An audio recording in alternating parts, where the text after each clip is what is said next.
Good afternoon.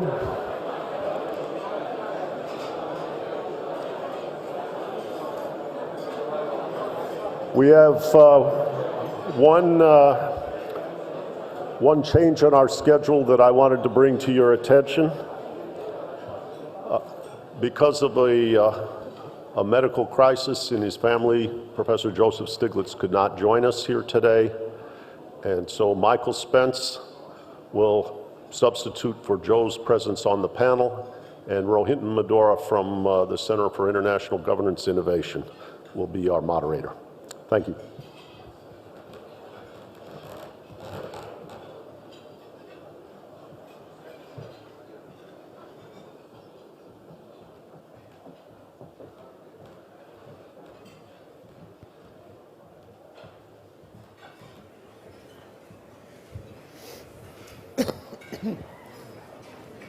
So thank you all for joining us. In this session, we have an hour to answer the question, what is development? Easy. And to motivate the discussion, I'd make sort of 2 or 3 points. The one is the opening line in a book recently published on development, and the line reads, development has as many meanings as there are listeners. And so the challenge for our profession and any other is to carve what is a very intense and personal and subjective sense of well-being into something that is coherent and can then be analyzed and addressed by public policy and other interventions. That's one thought. The other is the observation that is often made that in the last 20 years, many countries, in this region especially, have grown at twice the rate that the Industrial Revolution yielded. And in fact, they've covered very many more people, almost 20 times as many people as the Industrial Revolution did. And I'd connect that with something we heard yesterday at dinner. A Chinese visitor to the UK in the 1870s who was rapturous about the rule of law and the justice system in the UK. And had you read Charles Dickens at the time, you might have had a different view of the rule of law in the country at the time. The point is that when there is success, there is always the but that follows it. And that was the case during the Industrial Revolution, and it is certainly the case with the so-called success stories in this region and elsewhere here. And the third and final point I'd make is the observation that Danny Roderick has made, and others have as well, that if you look at the success stories, the first generation, South Korea and so on, China thereafter, perhaps Vietnam and others in the future, it's difficult to attribute their paradigm to any kind of influence from the traditional Western approach to development and growth that we've come to know. And so there is this question of whether there is a single paradigm, whether there is a new paradigm, or whether different paradigms can coexist. To help us think these 3 issues, we have 3 eminent economists whose contributions to the field are varied and deep enough that each of them has been recognized with the ultimate accolade in our profession, the Nobel Prize. And I believe we're starting with you, Jim. Welcome.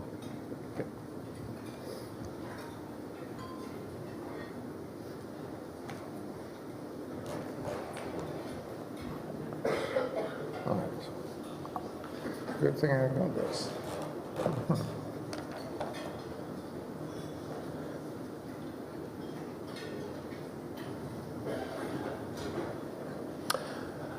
I don't very long, maybe just as well, but it's a very big subject. I thought I would try to think through how far you can really get if you want to have a single number that represents the level of development a particular country has reached in a particular year.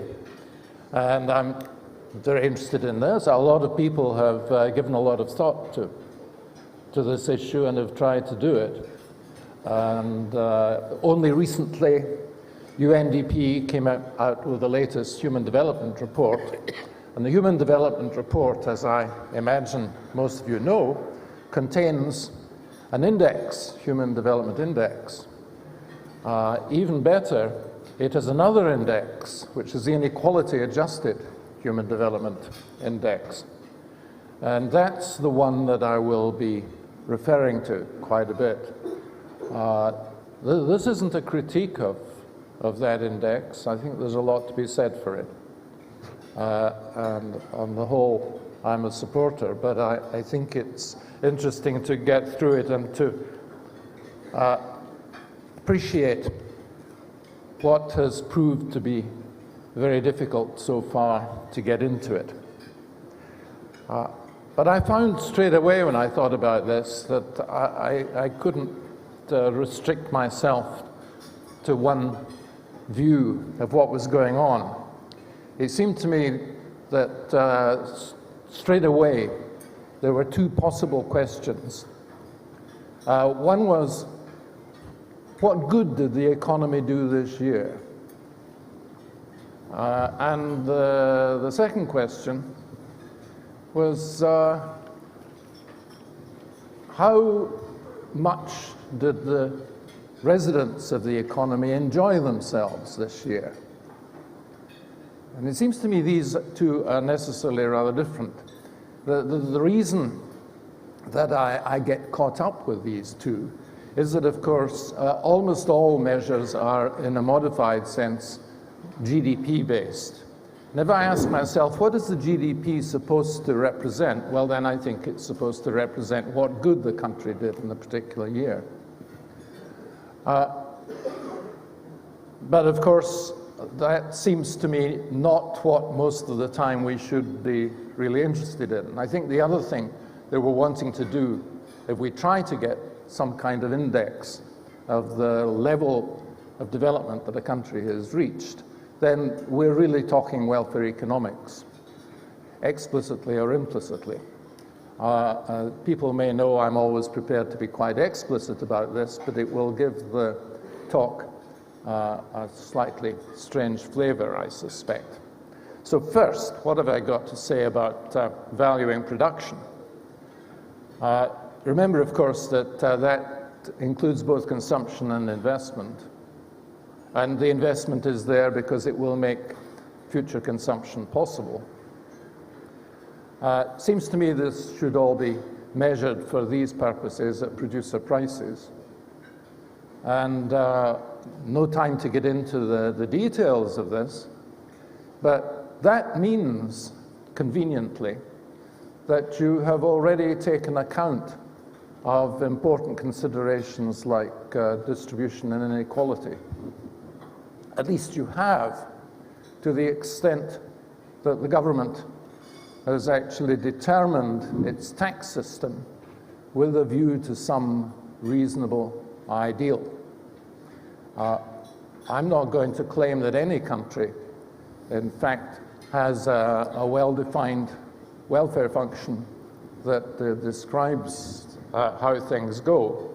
But on the other hand, I'm not prepared to agree that countries just thoughtlessly set whatever taxes will maximize revenue. There's clearly some kind of limit. So once you take this view that you're looking to see what good the economy did that year, you don't have a problem of bringing in the question of how to allow for inequality and distribution, which is plainly a very important feature of the world, and I don't want to play it down at all. At least you don't have that problem unless you're prepared to say that you want to second-guess governments in what they're doing. Now, I add the obvious points that producer prices don't really cope with externalities, which is quite a major issue. They don't deal with the problem that many of the things produced will create global warming. And you've got to allow for that. They don't allow for things like the congestion costs and the use of roads.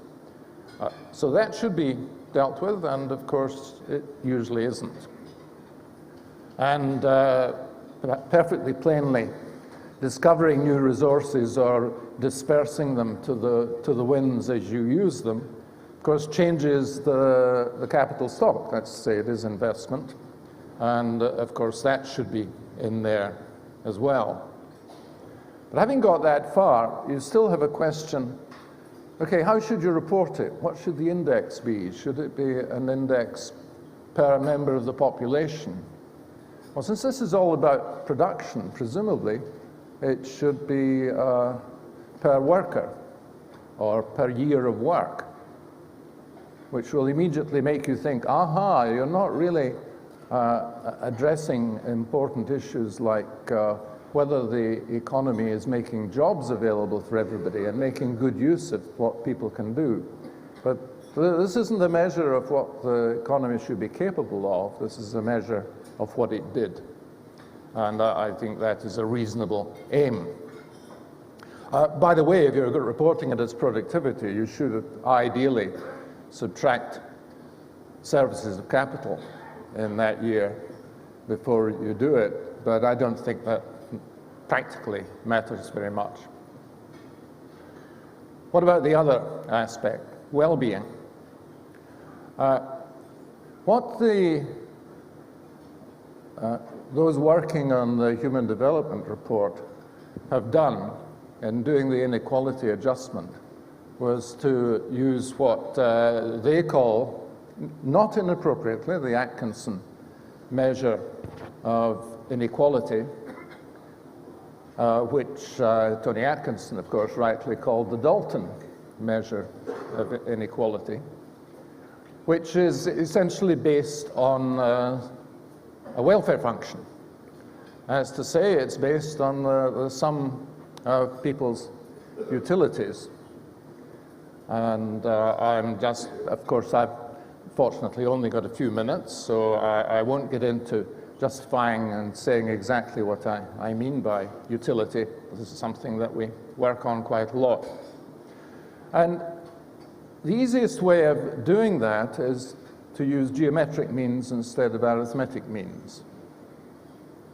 Of course, what that is doing essentially is saying we'll have a logarithmic utility function as a better approximation to what utility is than a linear utility function.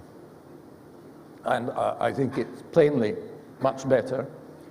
And I am not disposed to quarrel with this approach. It's what the UNDP do.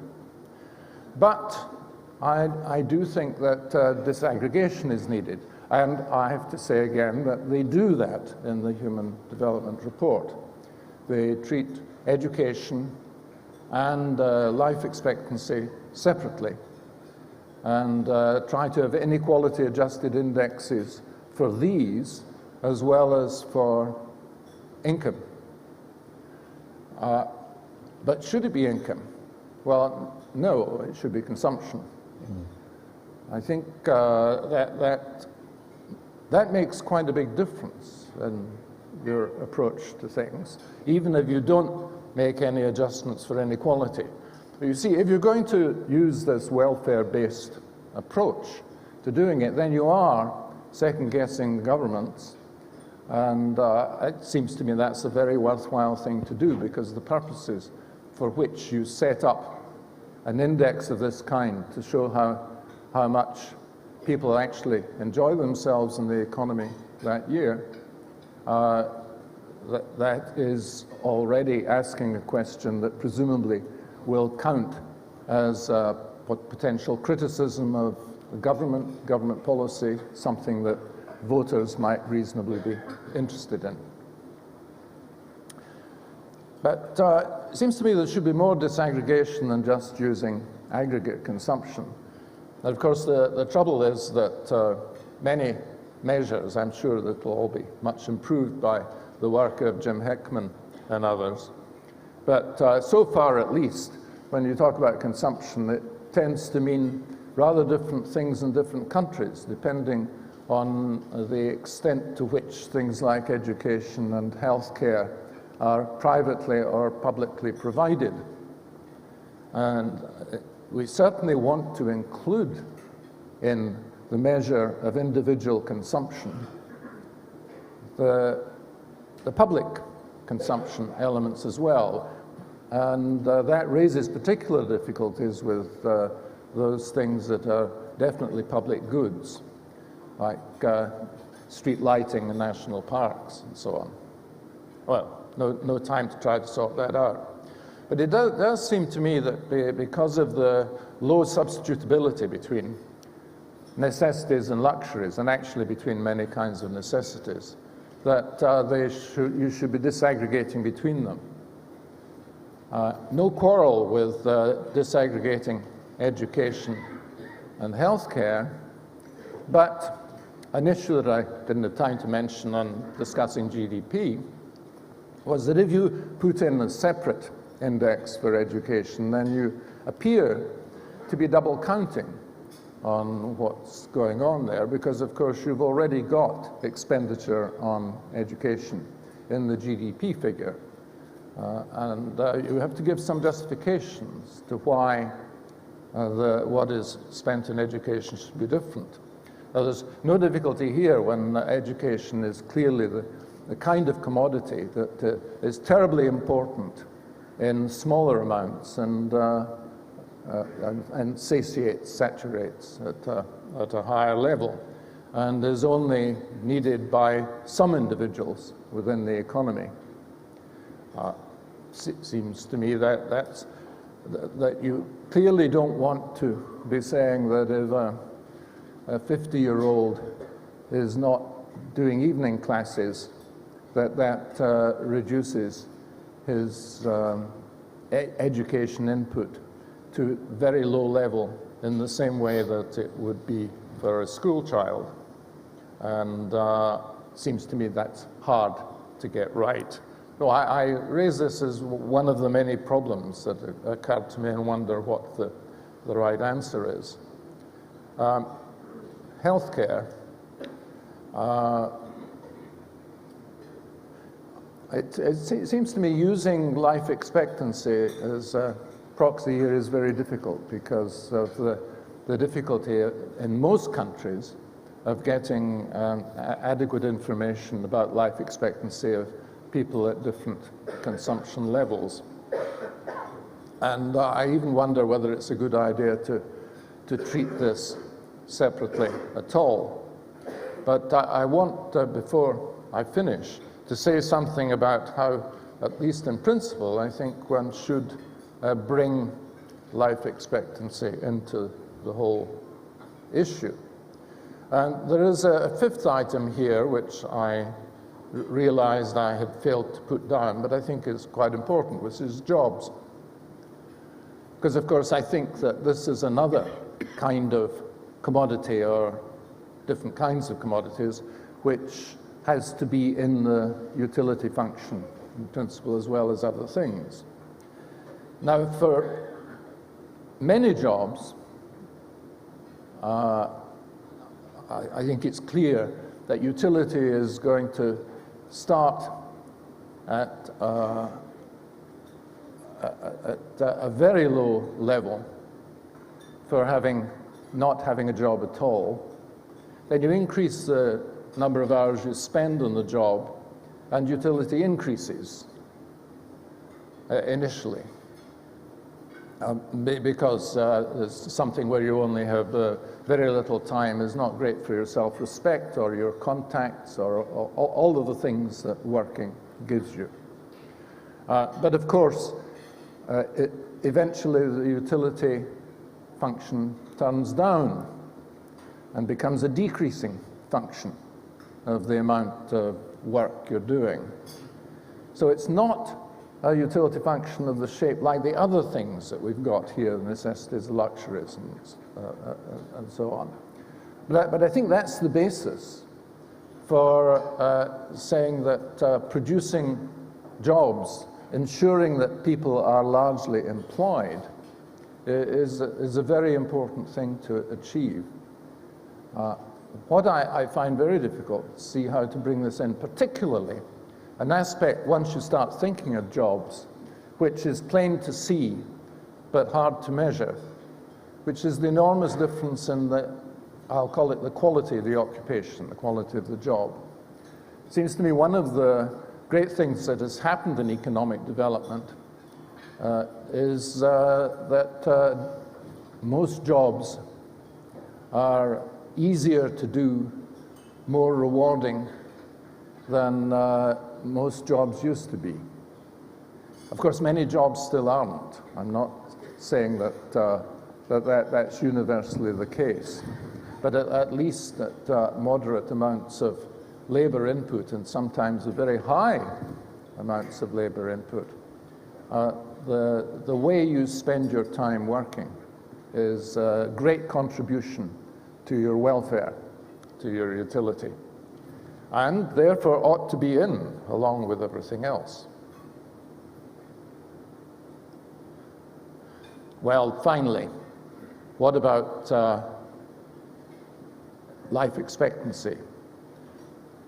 If you take a welfare approach to these things, which, as I say, is implicit in the Human Development Index methods, then it seems to make more sense to look for an index of the lifetime utility of the people who happen to be living in that country in that year, rather than just talk about the utility in that year. That's the real measure of people's well-being. The big advantage to having an increase in life expectancy, in the length of people's lives, is that they get to enjoy life for longer. And of course, if they're not enjoying life, they have to put up with an unenjoyable life for longer, and we're forced, I think, to contemplate that possibility too. So what should we be doing? Well, ideally you should, I think, produce an index that adds up the utility right over the lifetime. At this point, I can't get away with talking only about a weighted geometric mean of the various things, because we have to go to the cardinal aspects of utility and say, right, that's really a logarithmic utility function. And then we find that the index of that welfare thing is the sum of two terms, the growth of the index, the sum of the straightforward growth of per capita. That should be per capita, not per capital. I don't know how that happened, consumption. Plus another term that's proportional to the growth of life length. And of course, the factor of proportionality has to do with whether life is good or bad. That's to say, it could conceivably be a negative element, but I suppose that in most countries is justifiably positive. Now that seems to me to carry these various guesses and so on beyond the bounds of acceptability. And I think is a strong argument for saying yet again that we'd better have different indexes. And I think we should simply show the growth of adjusted per capita consumption and the rate of increase of life expectancy separately, and emphasize that these are both great benefits. Thank you very much.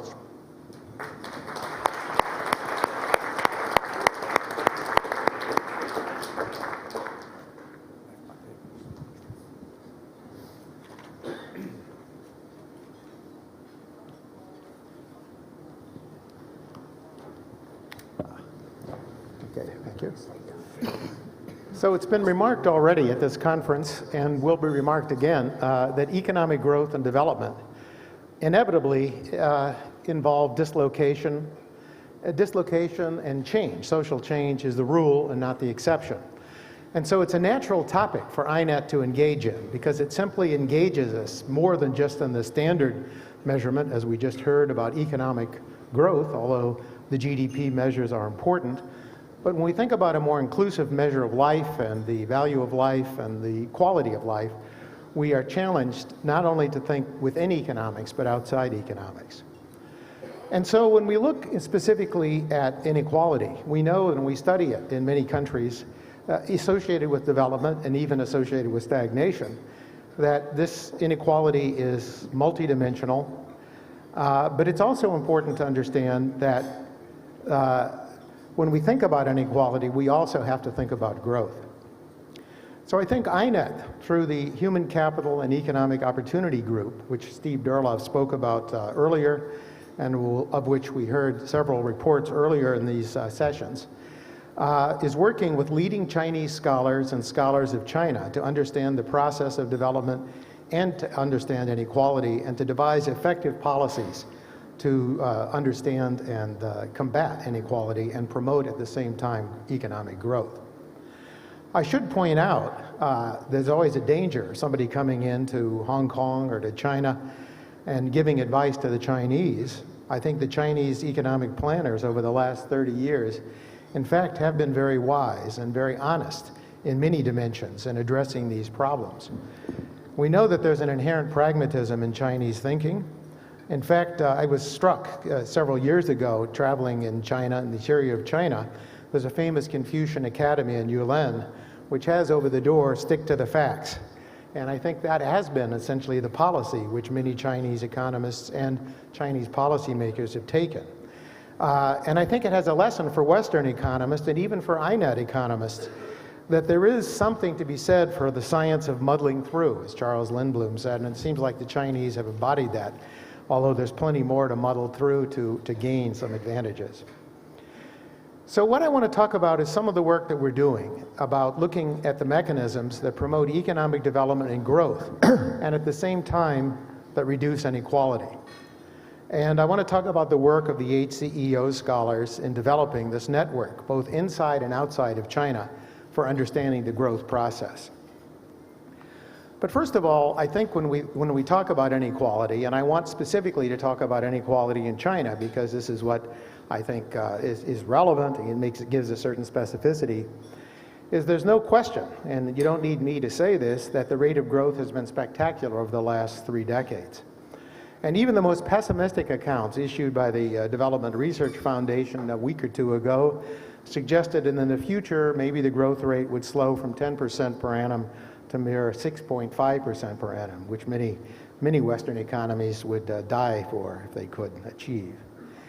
And I think it's important to understand that during this course of development, even though inequality has increased, has increased greatly, that there's been, there's been enormous gain in terms of the proportion of people living in absolute poverty. So no matter whether we look at the Gini coefficient, we also have to appreciate the fact that whether we deal with rural or urban China, there's been spectacular progress. But of course we know, and we've heard a lot about this already at the conference, the Gini coefficient has gone up. It's gone up from about 0.32 to 0.5, and that there's sharp regional differences. Just to reiterate a point made in an earlier session today, if we look, for example, at the difference between the GDP per capita in the top provinces and the bottom provinces, we see very sharp differences. But we also know that this kind of dislocating, this kind of inequality has been a feature of many, many countries. And for example, in South Korea, Taiwan, and even, of course, in England has been remarked in the 19th century. And of course, the Chinese academics and the academics working on China are acutely aware of these problems and are addressing them. And I will report that the Human Capital and Economic Opportunity Group is cooperating with these groups. In fact, we have many members from China and Hong Kong in particular, but also in mainland China, cooperating with us to study these issues and to try to give some useful guidance. But some key themes emerge, and I just want to talk very briefly about these themes. First of all, the discussion has to move beyond just redistribution and inequality to focus on efficient redistribution, to think about policies whereby we can simultaneously address inequality, not only in this generation, but in the future generations, but also to imagine that we think about making sure that economic growth is continued so that we can have our cake and eat it too. And so we actually need to study issues, and I will just give a progress report of a session actually held earlier today. There were fewer people at this session, so it's fair game for me to review some of the main lessons. Namely, what are the major issues we're studying? And some of the major issues include the following, just to list some that I think are very important, but that have not only implications for inequality, but also implications for efficiency and for economic development. First of all, as Dali Yang noticed in his talk just an hour or two ago, that policy in China has been heavily decentralized, and it's been strongly decentralized. Each province in China is not completely on its own, but at one stage that was a policy. And we know that regional disparities are substantial. I just gave you some examples. They're right in front of you. But we also know that these regional disparities are linked to differential development and to various policies. We also know, and again we're looking at this graph, that about 35% of all Chinese children, a large fraction of the population, is living in these rural areas. And we also know and are studying the issue of financial markets and human capital markets. These have not yet been fully integrated in China, as they have not actually been fully integrated in any country, but in particular in China, there's plenty of scope for thinking about putting together the human capital market and the financial capital markets. But to give you an idea of just how strongly educational expenditure is linked to the local fate of an individual born in various parts of China, with the exception of Tibet, which for certain reasons, well established, has received attention, that there's a very strong dependence between the country or the province of birth and the amount of educational expenditure. So as we move across different parts of China, we find that the poorer areas are spending less, and in fact the richer areas spending more, simply because of this fiscal decentralization. This leads to some serious implications, not only for inequality today, but inequality tomorrow and the productivity of the Chinese economy in the future. So for example, now if we look at the high school attendance gap in China today, and we compare the percentage of students that are going on to high school now, we're just talking about secondary school, we see substantial differences between those living in the large cities in China, the wealthier cities generally speaking, and those living in the poor rural areas. This leads to a gap which is going to have serious implications. We also know that because of policies that are well discussed by the Chinese, and this is again part of the Chinese pragmatism, that there is substantial difference in terms of how much these provinces will subsidize tuition and what fraction of family income has to be spent even on secondary education. So for example, in rural China, it's not uncommon for about half of all of the education of the income of the family is what would be required to send one child to go to secondary school, which creates a huge barrier and accounts for some of the gap. But that's only part of the reason why we see this big gap. There are also substantial gaps in terms of China and in terms of regions of China in nutrition. And here I'll talk about an initiative that the Human Capital and Economic Opportunity Group is undertaking.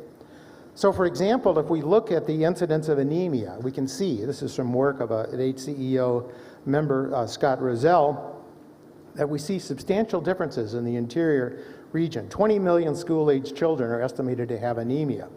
And again, coming back to the notion about whether or not we should integrate different components of understanding what human development is and what economic development is, health is an important component. And this shows up, for example, in these same rural areas, that we have a substantial gap in the sense that in the rural areas, these children are going to be are underweight or stunted, which has serious lifetime consequences for their productivity. So Chinese scholars working with us and of course discussing on their own understand these questions. We understand that as part of the general gap between rural and urban, that many young adults from China's interior areas have already left the interior. So there's a myth, I think it's out more in the West than certainly here in China, that many people, that there's a giant pool of labor left in the interior of China. And we know that if we look at people 20 to 30, that a large number of these individuals have already migrated to the cities. There's some 260 million or so so-called illegal migrants coming from these rural areas, aren't officially counted, but nonetheless are there. Now that creates a problem all by itself that's much discussed, but it creates another problem for the next generation, and that is the left behind children who are not brought with, because of various policies restricting restricting access to schooling to children of migrants and so forth, left behind children being raised not by their parents, but by their grandparents frequently, or only one parent. And as we heard in an earlier session, these children are suffering a great disadvantage. And in fact, this is where the inequality has real implications for productivity. So we know for other reasons, because of the one-child policy and so forth, that the labor force of China is aging, and it's aging rapidly. We also know that this pool, this reservoir of workers out in the West and in the rural areas, much of this has been significantly tapped. And so what we know is that in the future, one of the great growth engines of China is slowing down. And in fact, the only way that one way for China to essentially maintain its economic development is basically to invest much more in workforce quality. In other words, to think about the future generation and how, in fact, we can make efficient investments in those. So the goal of the INET group and the Human Capital and Economic Opportunity group is to force individuals inside economics and bringing in groups of people from outside economics to think more broadly about the development process, to understand that economic development requires human development, that inequality can be highly inefficient and actually have consequences for promoting or slowing down economic growth in the future. These issues are linked and linked in an intimate way. So let me just direct your attention. I don't know how many of you have actually picked up the brochure that we put on the table. There should be a brochure advertising some activities of the INET group, which is exactly trying to build bridges across multiple fields to talk about human development and economic development and inequality. We're sponsoring a summer workshop on the study of inequality that's led by Steve Durloff, who spoke earlier today. And we plan for it to be an annual affair with multiple perspectives, looking at new methods, looking at aspects of the philosophy, the economics, and various aspects of statistical measurement.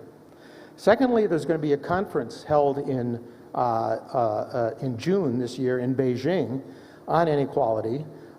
There was some precursor to this conference. Some of the early papers were presented in a session this morning. And the plan is to publish the papers from that conference in a book to be published by Oxford University Press. And I would advertise a recent initiative from the Human Capital and Economic Opportunity Network, which is working with officials in China and working with high-level officials to study, design, and effectively implement interventions to supplement nutrition and child development to improve the workforce for the future growth of productivity, and at the same time to reduce inequality and to increase inequality, to improve equality of opportunity in China. This is the new program that's been initiated, the National Nutrition Improvement Program, or so-called NNIP, which is focusing primarily on disadvantaged children in rural areas. So in summary, let me just argue that we have new themes, and I think it's entirely appropriate that INET engage in these themes. The most important theme is the notion of efficient redistribution, and to think of the notion of redistribution as being not just a matter of taking from the rich to the poor, but actually of giving early opportunity to children, pre-distributing really, rather than redistributing, considering redistribution, but considering it in an intergenerational context. Because we know from studies of economic efficiency in the West, and hopefully studies that will be conducted here in China, that these are generally very efficient in terms of comparison with other policies for promoting economic growth and also for promoting and reducing inequality. And I think we understand that the capabilities and the technology of skill formation, understanding how the manifest aspects, the rich variety of human capabilities, which are enlarged by the development process, as we understand what those capabilities are, how they interact, why health, why early childhood education, why investment in schools and also investment in capital are highly interrelated and important activities that are synergistic. This, I think, is going to be a major contribution of the INET group to understanding inequality and also to promoting productivity in China. So thank you very much for your attention.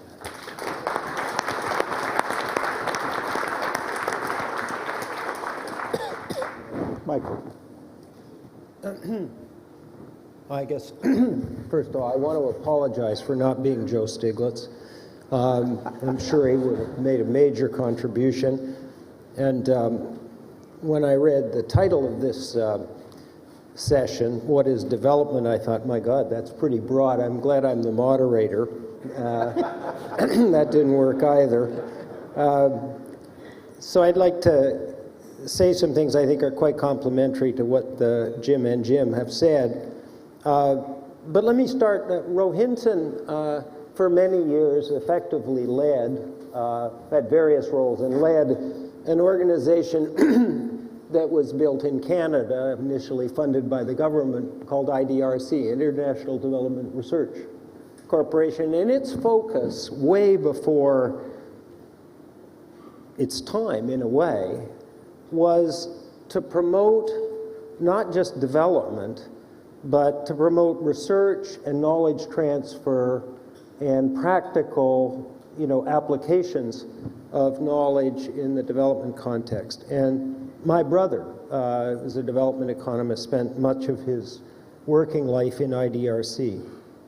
And I mention that because I'd like to try today, quite briefly, to suggest that there are some things we know about growth and development and some things that we neither measure well, though we're making progress, and that we don't know, that are just absolutely critical. Let me start. As some of you know, I chaired a commission on growth and development. It was originally called the Commission on Growth, and the commissioners, who were practitioners, political and policy leaders from the developing countries, with Bob Solow and me being the only exceptions, said that isn't enough, we'll have to have growth and development. So we did that, and then the first question that came up, or practically the first question, is, well, why are we focused on growth? And I think the answer, and it comes up obviously for the reason that, if you don't have to think about it very long, for the reasons that Jim Heckman just mentioned. First of all, it's just a statistic. I've never met anybody who cares about growth, even if they understand what it is. And secondly, if you think, even without very good measurements about what people care about, they care about their health, they care about the opportunities for their children and grandchildren, they care about respect, they care about contributing to society, they care about being creative, they care about a lot of things, and I guess each of us would have a different list.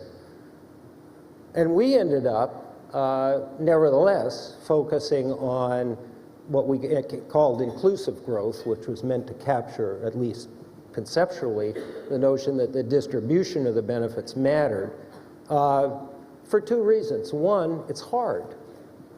There are a lot of countries that spent a lot of decades in a no-growth equilibrium, so it's not a no-brainer to get growth started. And the second thing is, it's very hard to imagine making major, sustainable, self-reliant progress on a number of the things that people really do care about, not all, but a number, in the absence of, significant increase in the income and wealth of a country. I mean, you need resources to do these things. And so we came to think of it as a necessary condition for the achievement of many of the things, societal goals and individual goals that people care about, but not a sufficient condition. Now, we've had significant progress in economics. We had the work of Bob Solow and Swan that helped us understand, how growth works and which things run out of gas. So you can deepen an economy in terms of traditional measures of capital up to a point, and diminishing returns set in. We know that ultimately innovation and things that affect total factor productivity drive long-term growth. And we have a whole body of work called endogenous growth theory that has helped us understand, what are the incentive structures that make Schumpeterian dynamics work, and endogenously create growth in total factor productivity and support innovation. But let me go back to a question that Rohinton, posed at the start, or at least mentioned. Why do economies in the post-World War II period, once they get into the sort of growth mode, if I can call it that, have sustained periods of 20, 30, or even more years of 7% or more growth, when we've never seen that before, ever. Those are more than 2 times the Industrial Revolution growth rates. Well, you know, I think most people who have thought about this carefully kind of understand at a certain level why this is true. It's the global economy, and it's the huge gap, knowledge gap, that developed in the 200 years of divergence in the pre-World War II period, from the start of the British Industrial Revolution till now. And so what's going on in these high-speed growth models is that the technology and knowledge base of the economy is growing at a tremendous rate and much faster than you can do it endogenously, using endogenous growth theory and its things, by virtue of inbound knowledge transfer. And so here we come to the first thing that I think we sort of understand at a general level but don't measure or build in to models very well, which is we don't really actually know a whole lot in detail about the transmission mechanisms. I don't mean we don't know anything. We know foreign direct investment has something to do with it, and foreign education has something to do with it. This is my way of introducing the notion that there is, and here I think I'm just supporting what Jim and Jim were talking about, there is a set of things we measure well, I'll call them tangible assets, that get built as part of the process of development, at least economic development. And then there's a set of intangible assets that I think of as sort of human capital, the knowledge and technology base of the economy, the capacity to do things, the institutions, because this isn't all just embodied in people, it's embodied in institutions and governance structures that sort of make things work in a somewhat decentralized fashion, so that if one part fails, the other part works pretty well. I'm being a little vague because I don't know how to describe it in precise terms, and yet there's important research that's making progress on that, and this is crucial.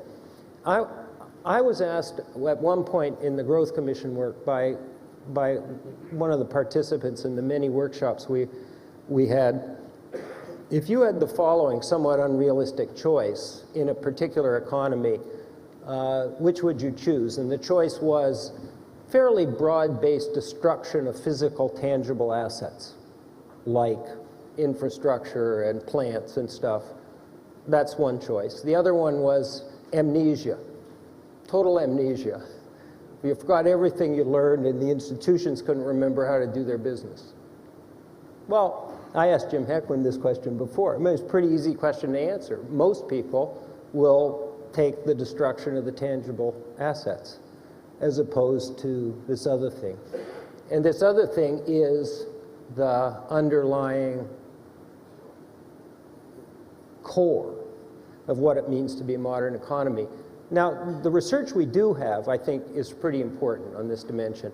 The institutional economics that you've heard about in this conference, I think has made a very convincing case that incomes and other measures of sort of economic performance are just highly correlated with the institutional development of an economy. The effectiveness of the institutions, the depth, their ability to recruit human capital, and so on. So that part we know.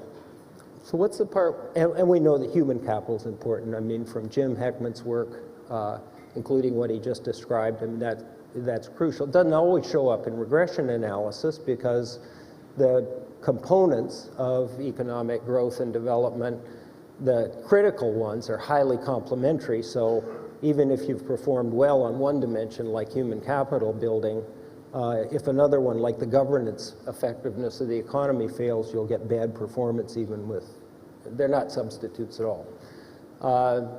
What we don't know, and what I think just is crying out for research, is if we believe that economic growth and development is a parallel process of building what you might call tangible assets, capabilities on that dimension, and a parallel process on the other side of building this ability to do things. And I mean, it's actually a blizzard of what may sound like trivial things. I've been in lots of early stage developing countries that don't know how to manage the traffic flow. There are traffic jams all over the place, right?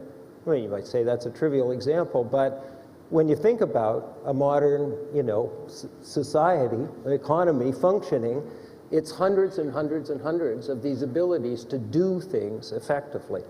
And that's just one little example. What we don't know much about yet is how that parallel process of building the knowledge and technology, the applied knowledge and technology base, institutionalized to some extent of the economy, that I think of as the core of the development process. And one of the reasons I think we don't know how to do that is, thus far, although there has been real progress, we don't really measure it very well, at least not in a comprehensive way.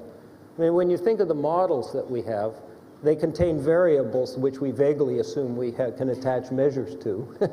and so if you discover there's a bunch of variables missing from a model, it's reasonable to assume that it's at least in part connected with the inability to measure them precisely.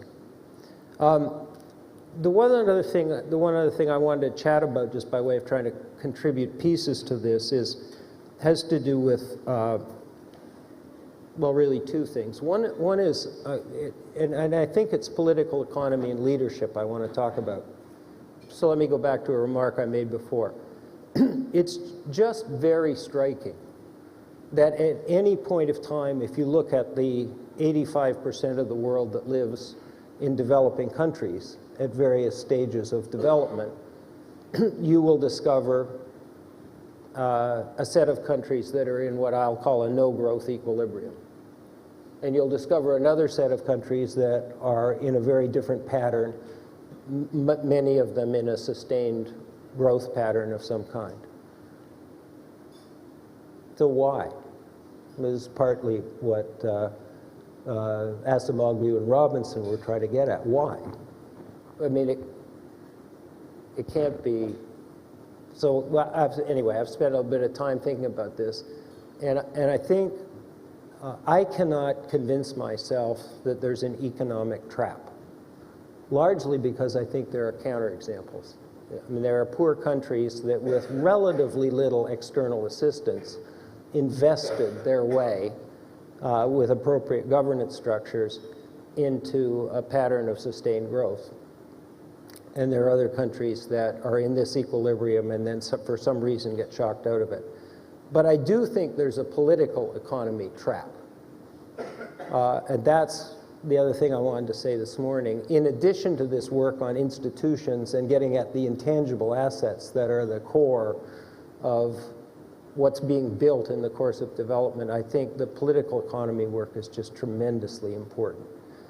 It's early stages, to be sure, but I think the way you get in a political economy trap is you basically get in an equilibrium in which the governance structure is incapable, through this interaction of economic and political forces, of doing the things that most of us know you have to do to enter high growth mode. Make difficult intertemporal choices in the form of investment and so on. And if you look at the countries in low growth mode, basically you'll see two things. One is a governance structure that is focused on something other than the long-term intergenerational well-being of the people broadly in that economy. They're doing something else, enriching themselves, a subset of the population and so on. And the other thing you see is underinvestment. I mean, ubiquitously, underinvestment. And you can't grow at 7% if you're investing, at 5, 10, 15% of GDP. There isn't even a capital output ratio model that tells you can do that. So the question is, why do you end up doing that? And the answer seems to me it's this interaction of political and economic forces. The last comment is, I just want to support one thing that's come up. I've heard several times now, including today. It seems to me among the things that characterize economies and countries that successfully grow, a crucial one is a combination of long time horizons and persistence. I mean, there are numerous very long time horizon investments that need to be made, and there are numerous things that get in the way. So persistence, the ability, this is not a personal characteristic, it's a systems characteristic. That persistence strikes me as a defining characteristic of the successful. And I think a terribly interesting question is what kinds of governance structures and systems are capable of staying on the job. Now, an excessively simple answer to that is autocratic ones, right? Or benign autocratic ones. It's excessively simple because there's counterexamples. There's democratic structures that seem to do a pretty good job of that, but when you sort of say, well, what are the embedded time horizons in democratic structures, they seem a little too short. So that leaves you with a question to which I do not have an answer, which is how do democratic structures actually engage in policy setting and strategy setting activities with time horizons of 25 or 30 or more years. Bottom line is, I conclude there's an enormous amount of work for the next generation to do if we're really going to understand the answer to this question, what is development? Thank you.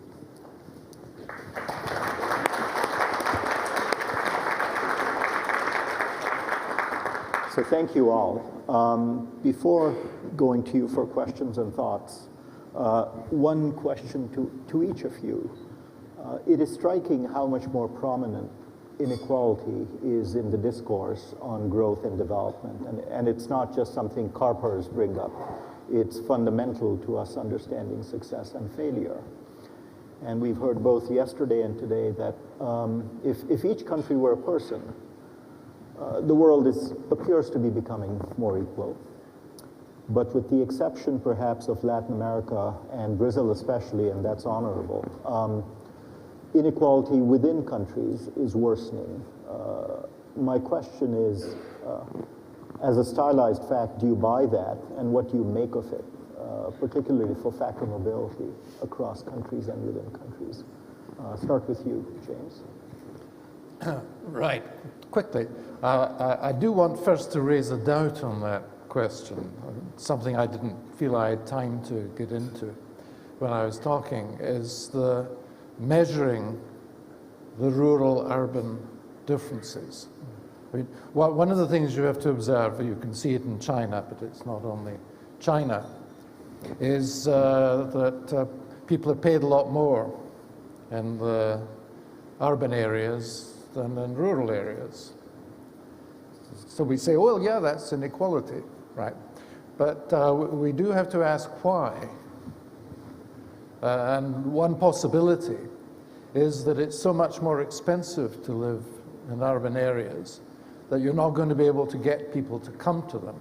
It'll be like the labor shortages we've been having recently in eastern China. They're not going to come unless you pay them a lot more. And there are lots of quite specific ways in which that's clearly true.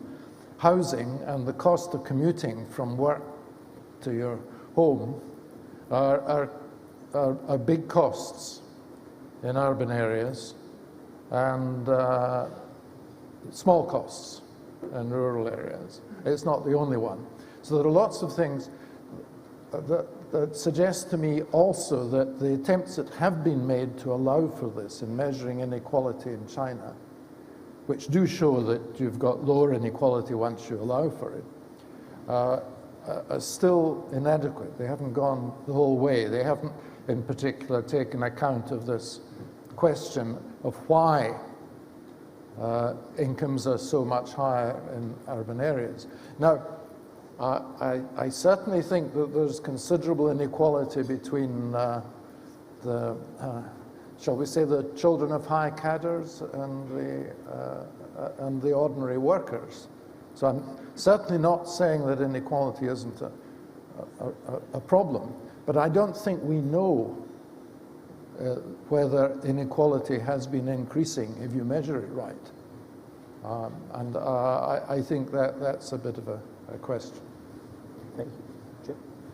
Well, I would go back to the first slide that I put up in my own talk, and that is I'd make a distinction between absolute poverty and a notion of poverty versus inequality. I think we can have a society where people are better off. I mean, there was an example a few years ago, people were talking about growth of inequality in Brazil. And it was a very interesting comparison that was made. It was true that the Gini coefficient in Brazil had actually been increasing, and it's actually among the highest in the world, higher than China, I believe. But at the same time, somebody did a very interesting comparison. Because of economic development in Brazil, the whole distribution had shifted to the right in the sense that everybody was better off. So it's true that there was more dispersion, but at the same time, there was a sense in which inequality, or in the sense of absolute poverty, had been decreased. I think that's true in China. I think that's part of the development process, actually, that we're going to see, especially with in cases of cases where, and we see this in many dimensions, where wherever a group of people has been, say, suppressed, or various kinds of incentives have been retarded, that there will be a natural expression that individuals who are more able, who aren't able to use their skills fully, whether it's a gender gap issue or whether or not it's a gap between rural and urban, you're going to start to see some initial widening, and then as incentives take over and as supply is able to expand, some at least contraction of that. But I would still keep in mind the first fixture that economic development is generally a good thing, and that inequality is important to keep in mind. And there may be issues of social inequality that are important to keep in mind, but I think the notion of absolute poverty and progress is a very first-order proposition here that we need to focus on. I would keep that in the main view. Mike? I agree with that, and also I thought there were some very insightful comments made by several speakers this morning, with which I agree. So, you know, rising inequality with low growth is probably the worst thing you can get. Yeah. And if you have high growth, then you can tolerate some of this. Second, several people have made the point that equality of opportunity, or whatever words different societies use, is just crucial. The Growth Commission meant by inclusiveness protection in a highly turbulent market environment, ex post outcomes where people accept a certain amount of inequality because markets kick that out, but very low tolerance for systemic inequality. Rohinton, the only other thing I would say, because this thing says shut up, is, or wrap up, I guess. I'm sorry. You could tie a package. Exactly, right. I was thinking, okay, we got the wrapping. This pertains to Latin America. The inequality in incomes is highly correlated with inequality in wealth or assets. And one of the problems in Latin America was that there was no major redistribution of assets as there was in other parts of the world. So two things happen. One is you get very high Gini coefficients, the highest in the world. There's a few African countries that are similar, with similar backgrounds. But the scary thing is that is the intertemporal component. If you have high concentrations of wealth, you get high concentrations of income, which increase the wealth inequality and give the wealth the political power to sustain systems that do this. And one of the things that worries me about rising inequality, say in America, which has lots of different causes that are sort of technological and global and rising returns as a result to education, is that this is a self-reinforcing process, right?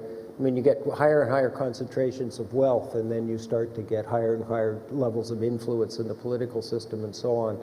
It's a cycle that you don't want to enter into. Anyway, I wanted to introduce the importance of paying attention to the balance sheet if you're worried about these things. So it says we have a few minutes, but you're right. It's also telling us in polite ways to end, so we should. Sorry we couldn't take questions from the floor, but there will be other opportunities at the Well, end you of have the 6 day. more minutes. Yeah. Well, that's yeah, what I'm I wondering. think Okay, let's don't take the rush 6 it. minutes. Let's go with you. Yes. Sure. Right. Well, hello. Well, thank you for a very interesting discussion. It has been estimated that a great deal of China's development until now has been at the cost of the ecology. So you can count the cost of ecological sustainability. In fact, the net growth will become negative. So as far as development is concerned, with that, the cost of the environment, ecological sustainability, should that not be factored into measuring development? And the other very important discussion in recent years has been the kind of happiness index in countries like Nepal. And in fact, in the UK, the Legatum Institute has developed a happiness index worldwide. And also even next door in Guangzhou, there's been talking about measuring the happiness of society. The sort of things you talk about, human capital, the ability to do things, but also including things like liberty, freedom. So in measuring development, should all these factors be taken into account? Thank you. Let's take 3 comments and then come back to you. There was one at this table.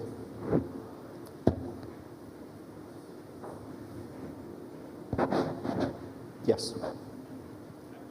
Very briefly on development and inequality. Now, what we're talking about essentially sustainable development, which is not just in the environmental sense, but also in the social and political sense. The sustainability, you want a ratcheting up effect. And to what extent do the inequality dynamics play into that? To what extent does the inequality that results from the process actually contribute to a fragility of that development effect? And has this become worse because of the new international dimension? The question I asked in the morning about plutocrats being primarily international and having less and less to do with the societies in which they are. Last question over there. Bill Lazonik. I want to take up some of the things that Mike Spence raised, because I think, in fact, there's a lot more going on, work that's been done, that is in the spirit of what you said needs to be done. First of all, there is a theory of economic development. I mean, Schumpeter talked about this over 100 years ago. And so you need a theory of economic development. One thing that isn't talked about when you talk about theory of economic development, hardly mentioned at all here, but we know it's central, is a theory of the firm. And we know that economies that grow are driven by firms that grow large. Now, some of the time those firms that grow large can become problematic, but talk about new economic thinking, we've got to wipe out all the stuff that's in the textbook of the theory of monopoly, which is just really stupid and garbage. And we have to understand how firms grow. The second thing we have to understand is the role of the state. The state plays a role, not just in China, and not just in Japan, and not just in Asia in general, as a developmental state. The most formidable developmental state in history is the United States. The United States was Japan's developmental state from the point of view of technological development. Now, we put those two things together, and there's other things you could put in there. Institutions are important, but there's something else important. It's organizations, how organizations work. And that's what really economists need to understand. Now, why don't economists understand how organizations work? Because economists have spent 100 years, ignoring Schumpeter in a sense, trying to understand how markets work. Actually, markets are the outcome of development. So what is development? It's not markets don't drive development, they're the outcome of development. And actually, when you get markets that are very well developed, and you don't regulate those markets, they're going to screw up the organizations that actually drive the economy. So take those questions in any sequence you want: sustainability, citizenship, and firms and institutions. Start with you, Michael. I agree with Bill. I mean, I think you may have overstated it. There's some Nobel Prizes that have been handed out for thinking about the theory of the firm and organization, which is terribly important work. But the underlying point, which is I was trying to capture in this parallel process, and you see it clearly in the China case,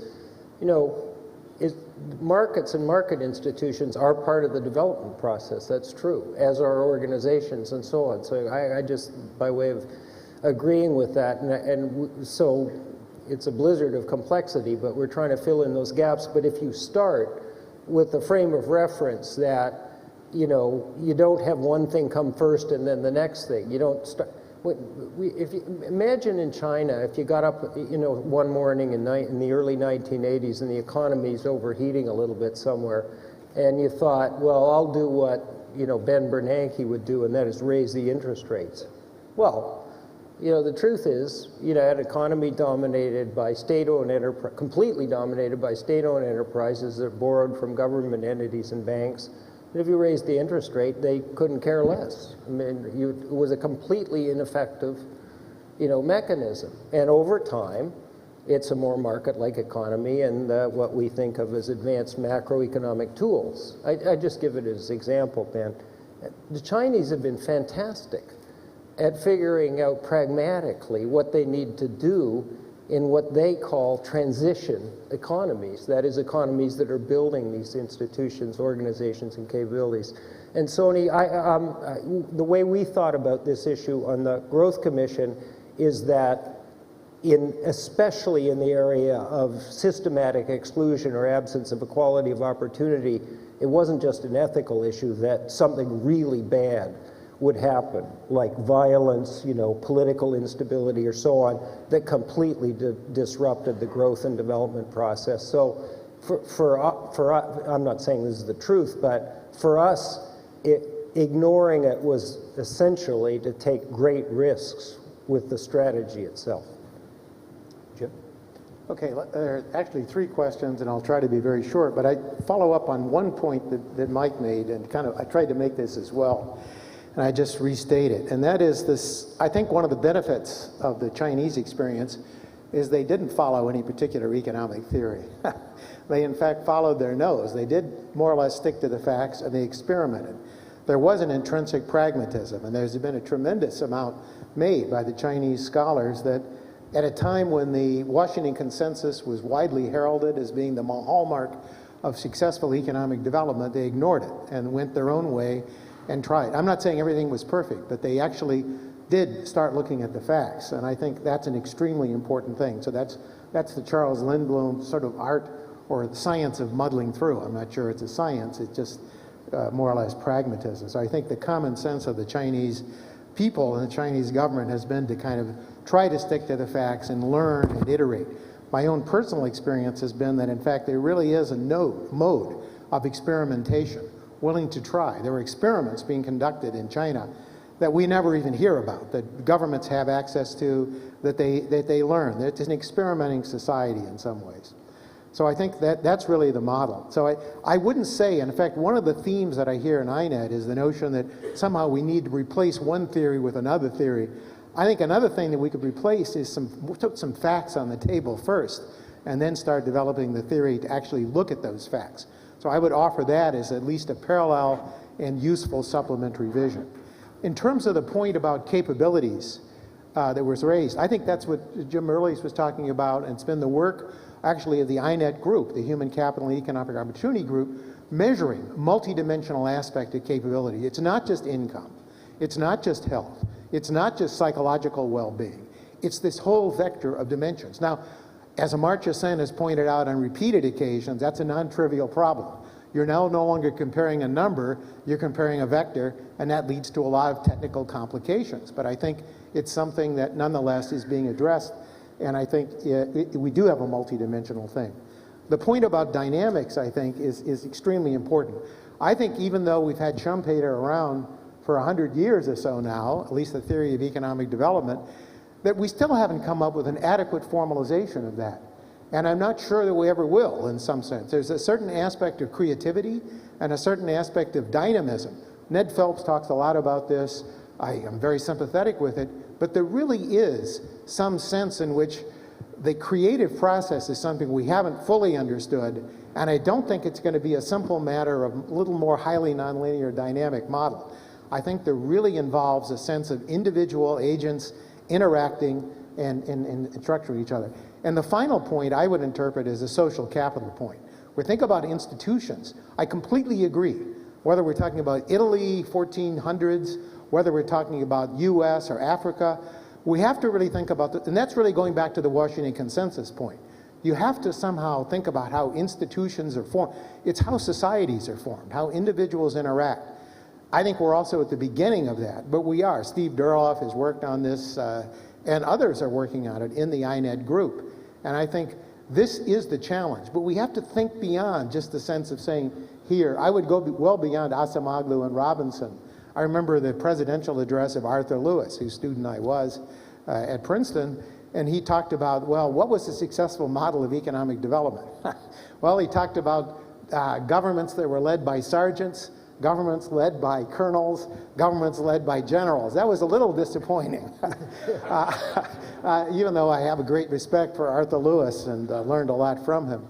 But I think there's a sense that we really have to think more broadly about how societies get constituted. And we have to go beyond the notion that, well, we have a rule here, we have a reform here. Even though that's been the way international organizations have proceeded, it's really not the way societies emerge. So I think we really have to have a much more emergent view about how societies are structured and emerge. And I think that's hopefully what INET will all be about. So, Jim. I see time's up. Right. I'll go to the first question.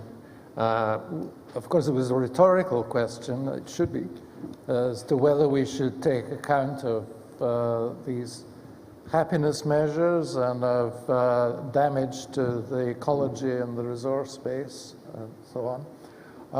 It's actually not all that clear sometimes how you should do it. I mentioned the one that's relatively easy, which is dealing with changes in resources.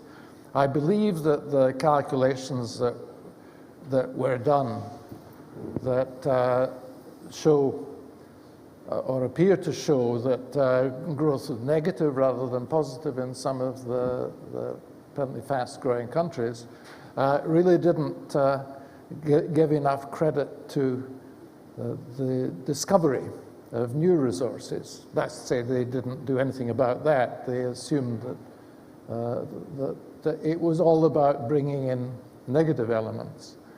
Now, I don't know whether one would feel that advance in, for example, getting rid of Anopheles mosquitoes and cutting the range of tuberculosis and so on, that should count as an improvement, which comes about through presumably killing bits of the ecologies. And not all ecology is positive. And I think we miss that too. And I think these things are going on, and I think it's important not only to talk about them, but to measure them. I'm very sympathetic to Jim's view that we want to get as many facts on the table as possible. The happiness ones, I think, must puzzle us all.